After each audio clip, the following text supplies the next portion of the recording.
A pesar de haber disfrutado de unos ingresos como nunca ningún gobierno lo tuvo en la historia del Ecuador, el gobierno del presidente Rafael Correa está planteando ahora nuevos impuestos por un lado y más endeudamiento externo por otro. Parece que los 80.000 millones de dólares, 80.000 millones de dólares que ha tenido estos 4 años y medio no le bastan y requiere más. Un experto económico, un experto sin duda en el tema, el economista Mauricio Pozo, nos va a ayudar a entender qué está pasando. Economista Pozo, muchas gracias. Buenas tardes. ¿Qué está pasando? Bueno, primero hay que mencionar que hasta el año 2006 el gasto público medido a través del presupuesto representaba más o menos el 23% de la producción del país, lo que llaman los economistas del Producto Interno Bruto, producción de bienes y servicios. A partir del año 2007, con más fuerza en el 2008, esto representa más o menos del 43%. Casi el doble. Así es, casi el doble. Lo que quiere decir es que lo que el país produce en un año en bienes y servicios, el 43% de eso se dedica a cubrir el gasto público. Sin embargo, de eso, los ingresos provenientes del petróleo, que en el año 2003-2004 vivía el país con $18 del barril y ahorrando, este momento con $100 o 104 no le alcanza. No alcanza y no ahorra. No ahorra, no alcanza. Lo que quiere decir es que el gobierno no se frena en su saciedad de gastar. Y la prueba de ello es que empieza a adoptar decisiones técnicamente irracionales, como es la 9ª reforma tributaria en 4 años y medio, que no se compadece con un país que está buscando darle oxígeno al sector privado para que busque un proceso de reactivación. Eso no tiene mucha lógica económica, pero obviamente probablemente tenga algún tipo de componente político. Ahora, por esa necesidad de gastar, ¿el gobierno requiere más impuestos y requiere más endeudamiento externo? Bueno, para que los que nos escuchan tengan una idea de las cifras, más o menos 24.000 millones de dólares es el presupuesto consolidado. Para el 2011. Así es. Lo que están proponiendo con la reforma tributaria, que es básicamente plásticos, bebidas alcohólicas, cigarrillos y algún otro producto, representan o representarían 300 millones. 300 millones en 24.000 no llegan ni al margen de error. Es decir, moviendo pocas cuentas, podrían disponer de los recursos para objetivos que pueden ser absolutamente loables como salud, educación, pero en términos prácticos no tiene sentido imponer una reforma tributaria en un momento que quieren reactivar la economía cuando representa tan poco respecto al total del gasto que está haciendo el sector público en este momento. Lo cual quiere decir que esos impuestos son innecesarios dado el monto del dinero que tiene el gobierno. Yo diría que si uno hace una lectura de lo que debe ser una decisión de política económica y dice, tiene que tener la magnitud adecuada, la dirección correcta, la oportunidad, ninguna de estas 3 condiciones se cumple. La magnitud no es la correcta, la dirección tampoco, y peor aún el momento. ¿Por qué? Explique esos 3 temas. Porque simplemente están diciendo que el año 2011 es un año donde la economía va a crecer al 5.1%.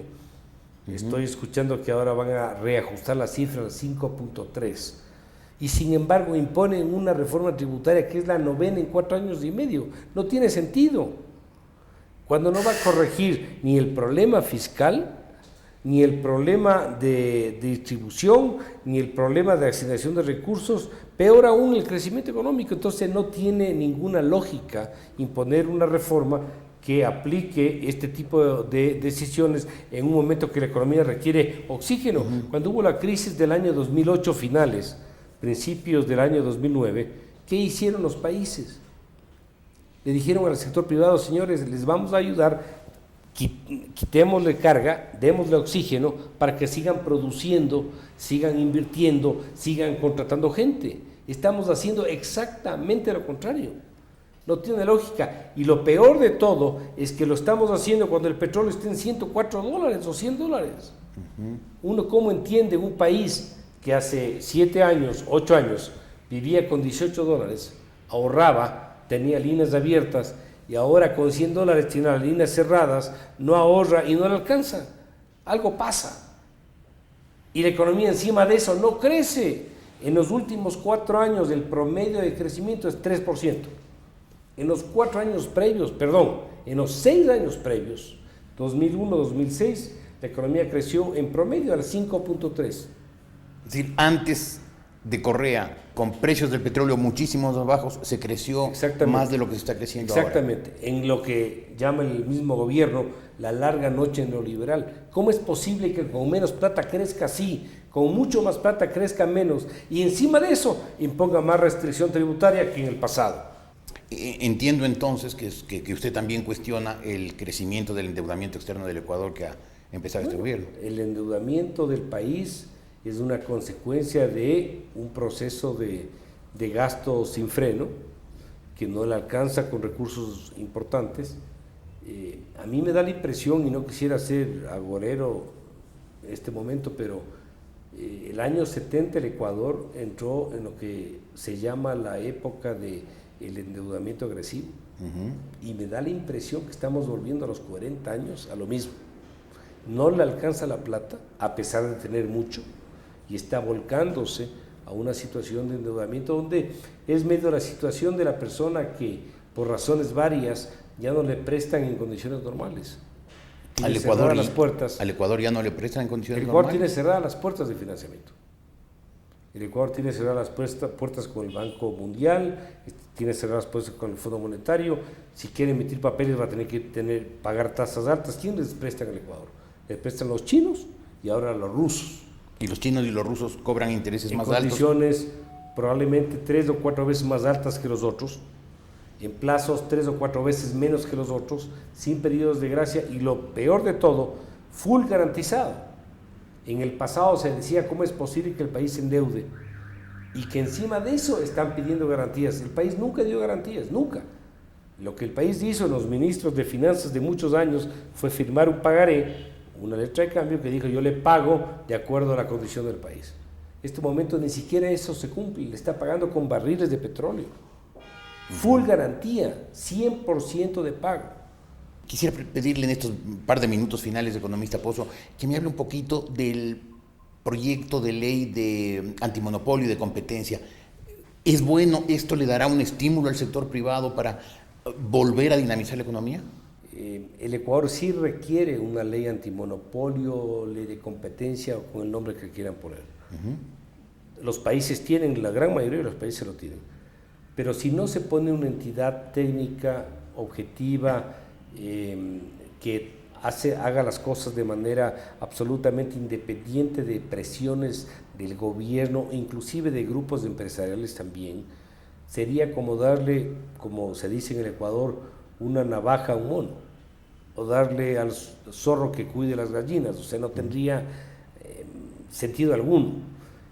Y en ese sentido he visto mucha publicación en algunas revistas en el Ecuador donde dicen 4 o 5 empresas concentran el 80% de las ventas, o 5 o 6 concentran el 70%. Eso no da lugar a que la autoridad intervenga. Lo que tienen que pensar es si son mercados grandes o mercados chicos. ¿A qué me refiero? El mercado ecuatoriano es un mercado pequeño, no da lugar a que hayan 40 empresas de telefonía celular o 50 empresas de explotación de petróleo. Ahí se produce lo que se llama en economía monopolios naturales, donde la autoridad tiene que intervenir, pero no puede juzgar porque hayan pocas empresas, sino por lo que hacen las pocas empresas. O sea, lo que usted dice es que el hecho de que haya 5 o 6 empresas que concentren en tal rubro, eso no es monopolio. Lo único que demuestra es que el mercado es chico. Uno, y segundo, tampoco demuestra que se pongan de acuerdo en los precios. Puede haber un mercado pequeño como el ecuatoriano, donde haya muchas empresas, donde cada empresa tenga un pedazo muy pequeño, pero sí se pongan de acuerdo y haya monopolio y colusión, donde sí debería intervenir la autoridad. Porque eso sí se ha denunciado que en el Ecuador, o sea, rumoreado, que en el Ecuador ha habido cartelizaciones. Pero le voy a dar un ejemplo, Jorge. Nosotros tenemos el caso de la actividad de la telefonía celular. Son 3 empresas en el Ecuador. Lo que menos hay es colusión. Lo que más hay es guerra de precios. Y sin embargo, era el sector donde más se decía que había Claro, y cierta... como dicen que una empresa concentra el 70% de la otra no sé qué y la otra no sé cuánto, dicen que no hay monopolio. El monopolio se expresa en lo que hacen en el mercado, es decir, si se ponen de acuerdo en precios, si no dejan que entren otros, en eso se expresa el monopolio, no en el concepto que digan hay pocas empresas que tienen tanto por ciento del mercado. Eso no es un concepto técnicamente válido. Entonces, a lo que voy de fondo es que si van a sacar una ley y no hacen un trabajo técnico, objetivo, independiente, pueden dar lugar a una creación de un monstruo de inmanejables consecuencias, donde puede haber persecución, objetivo político, electoral, y que no dé lugar a una salida, yo diría, sana para un mercado. Todos los mercados requieren regulación, todos los mercados. Claro. Pero no como actores, peor aún, con ideología política, ni del un lado, ni del otro. Ni del otro. Está muy claro. Muchas gracias, economista. Creo que su advertencia es perfectamente válida y hay que tenerla muy en cuenta. Gracias. Mauricio Pozo en larepublica.es.